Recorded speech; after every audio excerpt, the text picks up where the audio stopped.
अब यहां पर मैं थोड़ा समझा देता हूं शिवलिंग के विषय में। बहुत से ना समझ लोग शिवलिंग का गलत अर्थ करके हिंदू धर्म को मजाक का विषय बनाते हैं कि तुम्हारे यहां तो शिवलिंग की पूजा होती है, लेकिन वो शिवलिंग का महत्व नहीं जानते और ना ही उन्हें शिवलिंग के विषय में कोई नॉलेज है। ये पुरुषत्व का प्रतीक नहीं है, ध्यान देंगे, ये पुरुषत्व का प्रतीक नहीं है भगवान शिव का शिवलिंग। आगे मैं इसका चर्चा करूंगा आपसे, लेकिन अभी शॉर्टकट में 2-3 मिनट का बता रहा हूं जिससे आप सबको बार बार ये सुनने को मिलता रहे। ये ध्यान दे लें और लिख लें इसे आप। ये जो शिवलिंग है ये पुरुषत्व का प्रतीक नहीं है।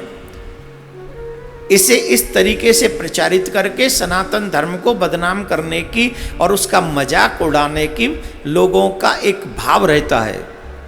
वो ना समझ लोग, वो अनविज्ञ लोग, वो अज्ञानी लोग जिन्हें सनातन धर्म का क ख ग नहीं पता, वो हमारे शिवलिंग के विषय में जब बोलते हैं तो कष्ट होता है। शिवलिंग का मतलब क्या है? शिवलिंग का मतलब है भगवान शिव का प्रतीक।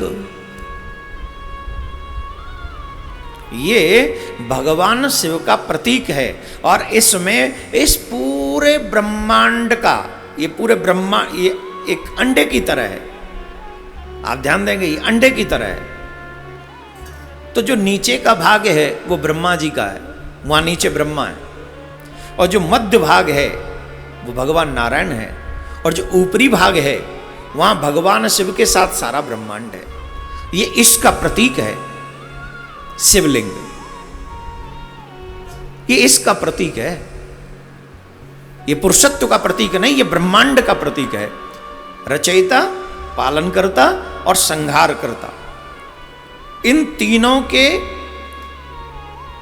रूप में अकेला एक शिवलिंग है। निराकार, वो ब्रह्म कैसा है? बोले वो निराकार है। तो जब वो ब्रह्म निराकार है तो ये जो शिवलिंग है ये भी निराकार का प्रतीक है। तो जो लोग गलत प्रचार करते हैं उन्हें पहले भगवान शिव के विषय में या हमारे हिंदू शास्त्रों के विषय में ज्ञान अर्जित करना चाहिए, उसके बाद बोलना चाहिए। और आप सब हिंदुओं से भी मेरा निवेदन है, कोई कुछ भी बोल देता आप यकीन कर लेते उस पर। अरे भाई, जब आपको नहीं पता तो कम से कम इतना तो कर लीजिए, जिसे मालूम है उसके पास जाकर बैठ जाइए और कुछ जानने की कोशिश कर लीजिए, या तो स्वयं पढ़ लीजिए। अगर नहीं पढ़ सकते तो जो पढ़ा हुआ है, जो बोलता है, जो जानता है, उसके पास बैठकर जानने की कोशिश करना चाहिए। बोलो राधे राधे। तो शिवलिंग के ये पूरे ब्रह्मांड का प्रतीक है, ये भी आपने सुना।